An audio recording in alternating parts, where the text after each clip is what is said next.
दोबारा एक बार फिर से आप सबका स्वागत है वाईफाई स्टडी चैनल पे, which is a part of an academy. चलिए जरा शुरुआत करते हैं आज के दिन की। तारीख हो चुकी है आज 21 जुलाई है, बल्कि ये एक लॉ है। लॉ क्या है? लॉ। हाँ भाई, तो आप में से कितने ऐसे हैं जिन्होंने वर्क फ्रॉम होम किया हुआ है? सच सच बताना। देखिए, आया यहाँ पर सेंट्रल गवर्नमेंट के द्वारा एक फरमान, जिसके अंदर बोला गया है कि अब इंडिया के अंदर बनाए जाएंगे SEZ, और ये जो SEZ बनाए जाएंगे यहाँ पे वर्क फ्रॉम होम की सुविधाएं दी जाएंगी।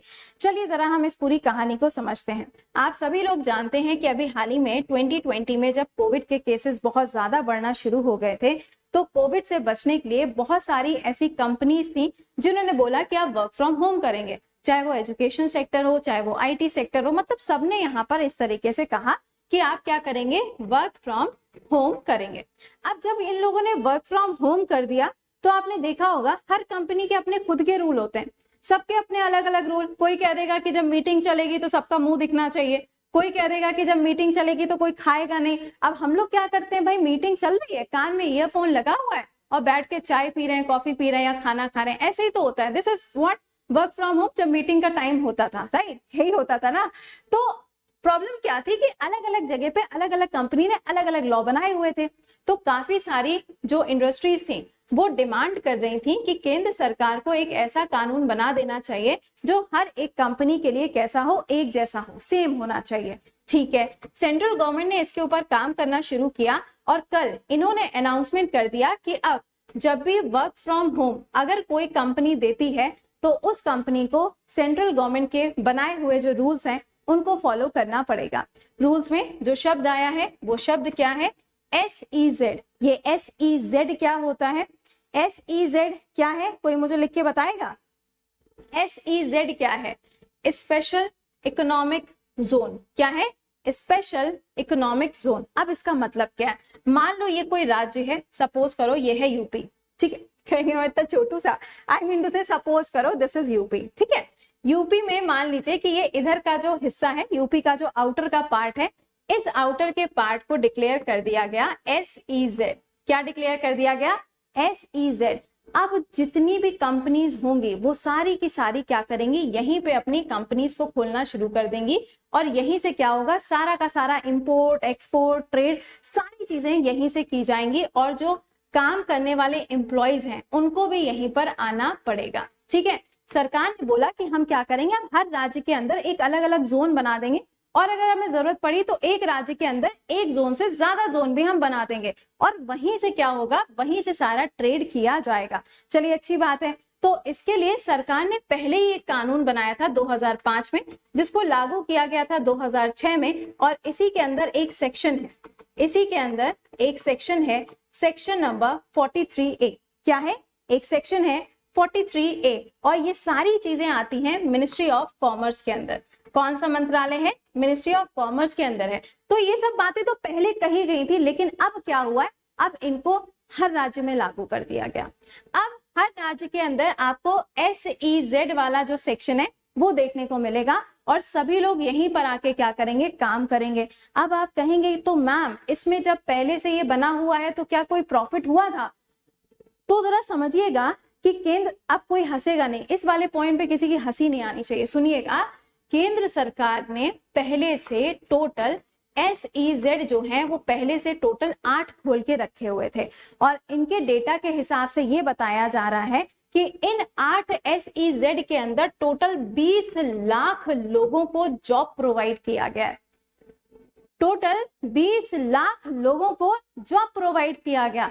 तो अब यहाँ पे सेंट्रल गवर्नमेंट कह रही है कि जब 20 लाख लोगों को हमने ऐसे ही 8 जगह पे SEZ बना के जॉब दे दिया, तो अब हम क्या करेंगे? और ज्यादा SEZ बनाएंगे और यहाँ पे और ज्यादा जॉब क्रिएशन होगा, ऐसा यहाँ पे बोला जा रहा है। ठीक है, अब ये जो जॉब क्रिएशन की बात आ रही है और वर्क फ्रॉम होम की बात आ रही है, तो यहाँ से कुछ पॉइंट जो है वो समझिएगा।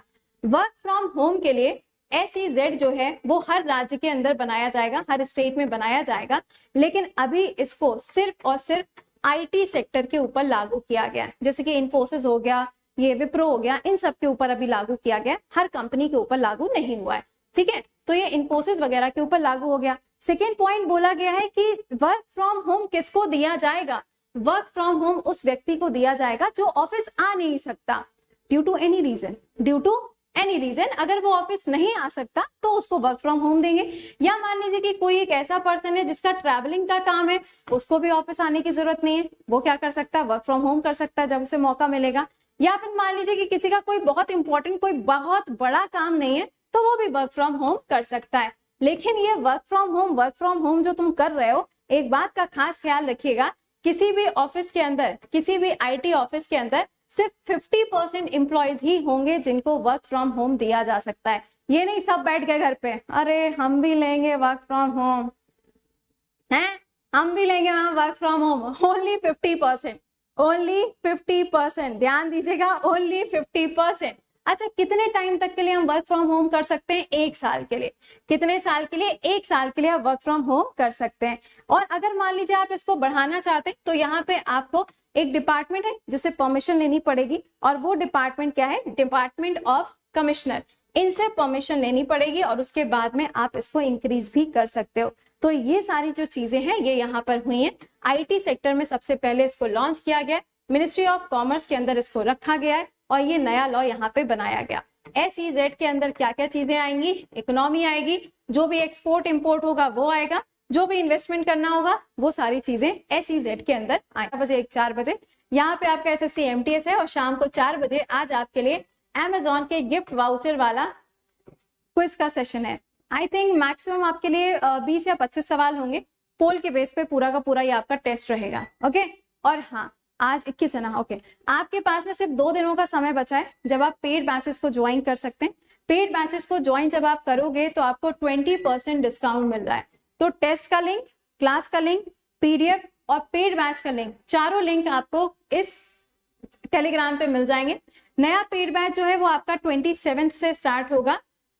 ओशिनो एंड क्लाइमेटो यानी ज्योग्राफी का नया बैच स्टार्ट होगा, जिसके अंदर आपको GS के सारे सब्जेक्ट्स हम पढ़ाएंगे, मैथ्स, इंग्लिश, रीजनिंग। आप किसी भी अपने फेवरेट एजुकेटर की कर सकते हो, ठीक है, इट्स अप टू यू।